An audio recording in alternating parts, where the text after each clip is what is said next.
벌써 12월이 됐습니다. 12월 되니까 날씨가 확 달라지죠. 본격적인 겨울이 시작이 되어지는데요. 이제 마지막 남은 한 달 하나님이 여러분 모두에게 건강 주시기를 축원합니다. 마스크만 잘 써도요 감기 예방이 확실히 잘 되죠. 작년 재작년 마스크 쓰면서 이 마스크가 감기 예방에 참 좋은 결과를 가져다 준다는 것을 경험하셨습니다. 더 중요한 것은 코로나를 대비하기 위해서는 마스크 쓰는 것 정말 신경을 좀 많이 써야 되겠습니다. 정부가 이제 방역 대책이 없습니다. 엄청나게 심각해졌는데도 대통령이 특별회의를 주재하기는 했지만 결론이 없습니다. 특별한 대책이 없어요. 각자 알아서 잘 대처를 할 수밖에 없는 상황이 되었습니다. 손 잘 씻고 마스크 잘 쓰고 사람들 많이 모이는 곳에 가급적 가지 않고 하면서 마스크 좀 잘 써야 되고요. 이제 코로나 걸리면 병원에 갈 수가 없습니다. 그냥 집에서 치료를 하래요. 집에서 치료가 얼만큼 효과가 있을지, 얼만큼 우리가 제대로 할 수 있을지 진짜 이제 걱정이 많이 됩니다. 안 걸리는 거 외에는 방법이 없는데 여러분 이제 정말 우리 각자가 자기 건강관리 잘 해야 되는데 특별히 하나님이 저와 여러분을 지켜주셔야 할 줄 믿습니다. 여러분 날마다 예수님의 보혈로 여러분의 머리에서 발끝까지 뿌리고 덮는 기도를 하십시오.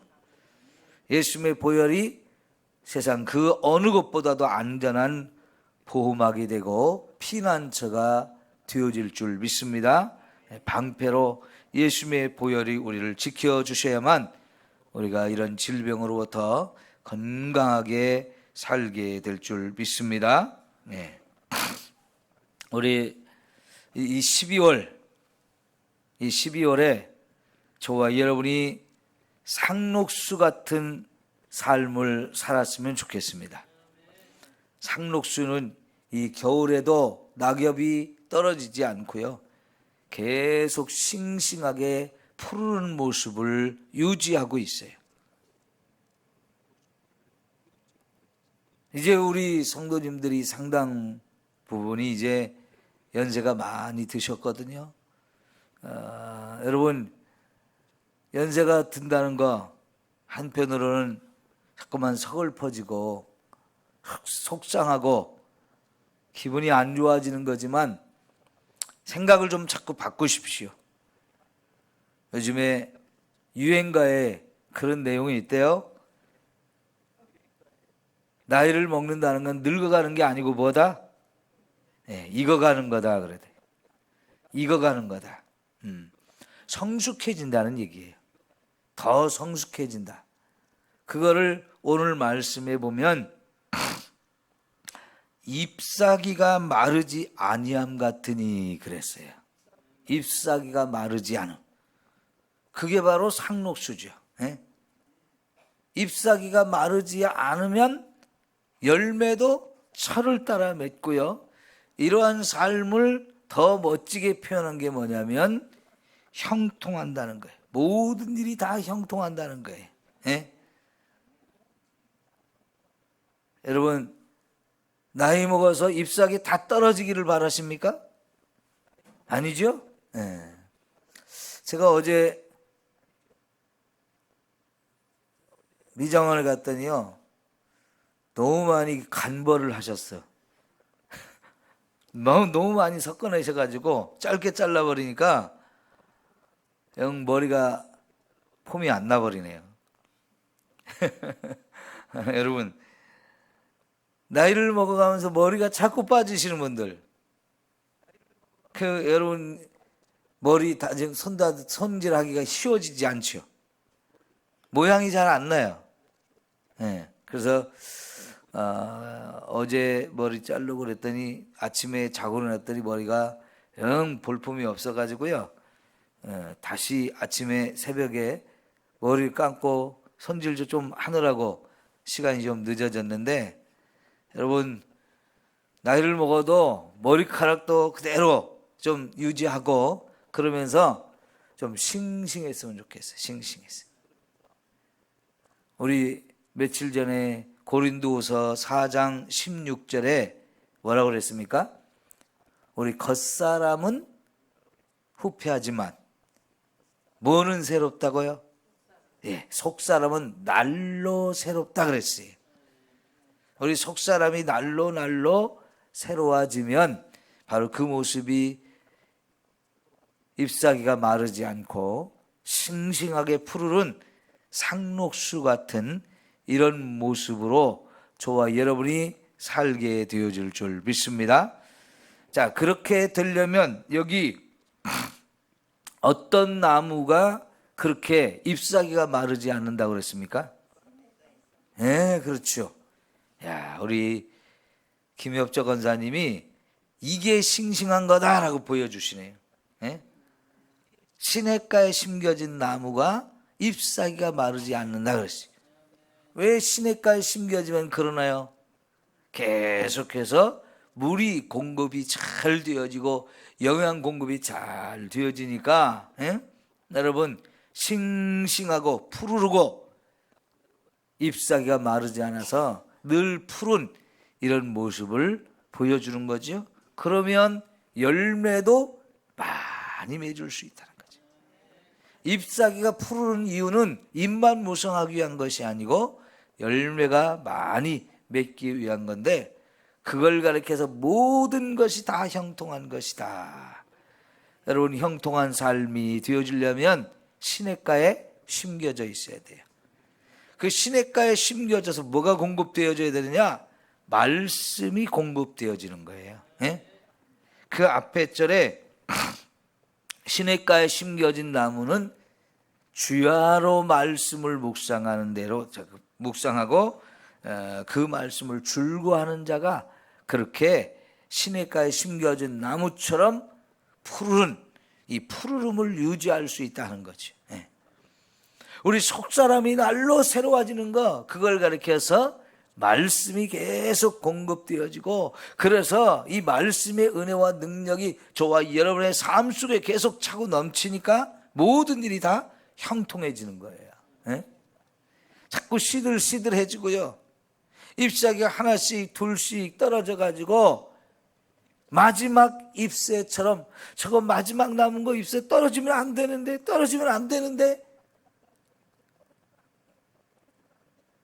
그거 잎사귀가 떨어지면 그걸 보고 있던 사람까지 완전히 죽을 것 같은 이런 마음이 들어가지고 창밖에 있는 나무에 잎사귀가 하나씩 둘씩 떨어지는 걸 보면서 이제 몇 개 남았네, 몇 개 남았네, 이제 마지막 몇 개 안 남았는데요, 그거 떨어지고 나면 자기 인생도 끝날 것 같은 이런 마음이 든단 말이에요.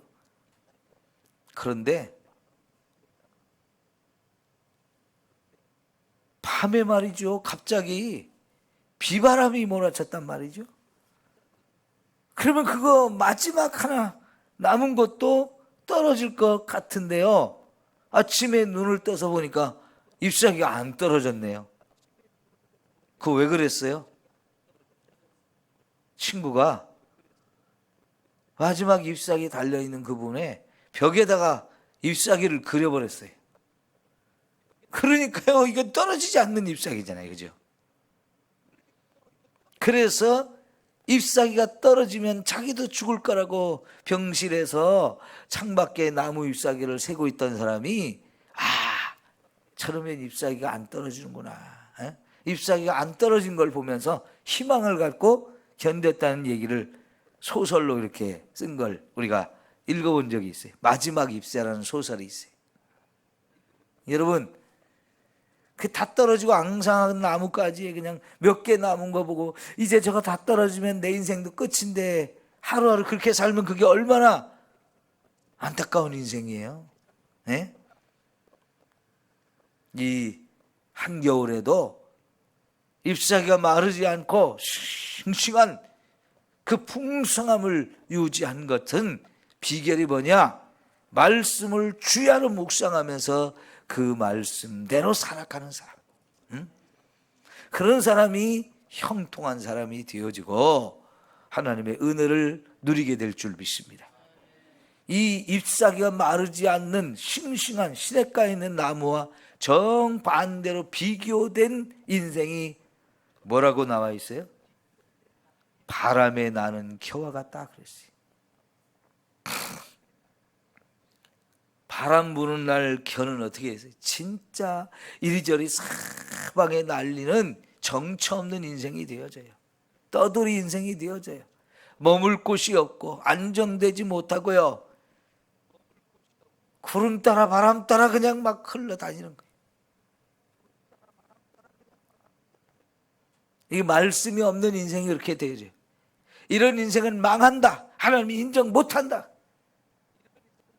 우리의 삶이 마치는 날 하나님의 심판이 있는데 악인들은 심판을 견딜 수 없는 인생이 되어진다는 거예요. 심판이 와도 조금도 걱정이 없고 염려가 없는 삶이 되려면 여러분 우리 말씀을 주야로 묵상하는 사람이 되어야 돼요. 이게 시편 1편이 마지막 시편 전체 중심 주제에 되는 말씀이에요. 이제 시편 2편부터 쭉 보면 인생의 다양한 모습들이 희노애락이 다 펼쳐지거든요. 그런 인생을 살아가면서 진짜 어떤 사람이 복 있는 사람이냐, 그 어떤 환경이 우리의 삶의 변화가 온다 할지라도요, 여러분 말씀을 붙들고 사는 사람은 그런 환경의 변화에 흔들리지 않는다는 거예요. 영향받지 않는다는 거예요. 좋을 때도 있고 나쁠 때도 있고 웃을 때도 있고 눈물 날 때도 있고 힘들고 어려울 때도 있고 편안할 때도 있지만 그 모든 삶의 환경 속에서 싱싱하게 푸르려면 말씀 붙들고 살라는 거예요. 네? 그러면 형통한 삶이 되어진다는 거예요. 하나님 그 말씀으로 우리를 책임져 주시고 인도하시는 이런 삶을 살게 되어져서 여러분 조금도 두려워하거나 염려할 일이 없다는 거예요. 여러분 창세기 12장부터 22장까지 보면 아브라함의 일생이 쭉 나오는데 말이죠. 75세의 아브라함이 하나님의 부름을 받아서 그때부터 하나님과 단둘이 교제하면서 철저하게 믿음으로 사는 훈련을 받았는데요. 아브라함의 나이 120이 되었을 때 하나님은요 100살에 얻은 그 아들을 하나님께 드리라고 그랬어요. 여러분 120이 되었으면 아브라함도 이제 먹을 만큼 먹었잖아요. 충분히 늙었잖아요. 그런데 하나님께서요 그 나이에 아들을 모리아 산에 가서 제물로 드리라고 하는 어마어마한 시험을 했어요. 왜 이런 시험을 하나님이 하셨을까요? 아브라함의 믿음이 계속해서 자라기를 원했기 때문에 그래요. 아브라함도 나이를 느꼈어요. 나이를 1살, 2살 먹어가면서 나는 이제 자녀를 낳을 수 없구나. 그러죠? 나이를 느끼는 거예요. 나이가 계속 먹으면서 아이를 낳을 수 없구나. 이런 생각을 하면서 하나님이 내 몸에서 날짜가 있다. 그리고 그가 번성하게 될 것이다 라고 약속을 해 주셨지만 그 믿음이 자꾸 흔들리는 거예요. 그게 뭡니까? 나이를 느끼는 거예요. 아내도 나이를 먹어가면서 이게 불가능한 것이 점점 느껴지는데요. 하나님, 그래도 믿어라, 믿어라. 그랬더니 100살이 되자 정말 하나님의 약속대로 아이를 낳게 되었단 말이죠. 하나님이 그렇게 하신 이유가, 봐라, 100살이 되어서 세상적으로 보면 불가능한 것처럼 보이는데 하나님은 그 불가능을 뛰어넘어서 가능하게 하신다. 여러분, 불가능을 뛰어넘어서 가능하게 하시는 이 하나님의 은혜를 우리가 누리며 산다는 것은 나이를 잊으면서 사는 거예요. 나이를 초월해서 사는 거예요. 그러니까 잎사귀가 마르지 않는 거죠. 그러죠? 그런데 100살에 낳은 아이를 120이 넘어서 이 아이를 하나님께 또 바치라고 말씀하시는 것은 이제 100살을 넘어서 120이 되었을 때 이건 더 폭삭 늙어버린 거거든요. 그런데도 하나님은 그런 아브라함한테 여전히 할 일이 있다는 거예요. 여전히 믿음이 자라야 된다는 거예요. 그러니까 너 나이 먹었다고 멈추지 마. 이제 끝났다고, 할 만큼 했다고 그러면서 멈추지 말라는 거예요. 아브라함은요, 그 나이에도 하나님, 나 좀 그만 괴롭히세요. 나 써먹을 만큼 써먹지 않았어요? 나 할 만큼 했는데요. 그냥 나 좀 편하게 두면 안 돼요? 쉽게 좀 살고 싶습니다. 이러지 않았어요. 그 나이에도요, 하나님 그 말씀을 하시자마자 그 다음날 새벽부터 일어나서, 야, 우리 저 멀리 모리아 산까지 가서 하나님께 예배 드리자. 아들을 깨우고요, 준비해가지고 가는 거예요. 자기 힘으로 장작을 지고 갈 수가 없으니까 아들한테 지우게 하시고, 그리고는 자기는 칼과 횃불을 들고 산 위로 올라갑니다. 육신적으로 보면 나이를 느끼기 때문에 자기가 지지 못하고 아들에게 장작을 쥐고 올라가라고 하지만, 여러분, 속사람은 여전히 불타오르는 거예요. 내가 하나님 앞에 믿음으로 여전히 살아야지. 하나님 앞에 순종해야지. 하나님 맡겨준 일에 내가 끝까지 감당해야지. 그런 싱싱함이 있는 겁니다. 예? 저는 그래서 이 아브라함이 120이 되어서 이런 명령을 내릴 때, 여러분, 하나님께서 아브라함에게 잎사귀가 마르면 안 된다, 예? 그걸 보여주는 삶이라고 저는 생각을 해요. 아까 나이를 먹어간다는 건 늙은 게 아니고 익어간다라고 했잖아요. 거기에 딱 맞는 표현, 이게 아브라함의 모습이에요. 그리고 나서 여러분, 아내가 죽었는데 나이를 먹어서 죽은 거잖아요. 아브라함보다도 10살이 적은 아내가 먼저 죽었어요. 그런데 아내 죽고 나니까 아브라함이 장가를 또 가버렸네요. 예? 근데 장가를 가더니 자식을 더 낳았어요. 이야, 얼마나 싱싱하고 얼마나 힘이 넘치면 그렇게 하는 거예요. 예? 여러분, 이렇게 푸른 삶을 살자고요. 예? 겉사람은 후패할 수밖에 없어요. 그러나 우리의 속사람은 날로 새롭도다. 은혜가 여러분에게 충만해져야 돼요. 시냇가에 심겨져 가지고 자꾸 이렇게 새벽에도 나오고 저녁에도 나오고 계속 예배 드리면서 말씀을 먹고 말씀의 은혜가 여러분 속에 자꾸 넘치면 여전히 형통한 삶을 살게 될 줄 믿습니다. 여러분, 나이 먹었다고 형통하지 않은 삶, 이거 되기를 원해요? 나이를 먹었어도 여전히 형통함이 있기를 원하잖아요. 그게 푸르름이란 말이죠. 예? 그러려면 나이를 먹어도 뭘 먹어야 된다? 말씀을 먹어야죠. 말씀을. 나이는 먹어서 없애버리시고, 예? 말씀을 먹어서 싱싱하십시오. 예.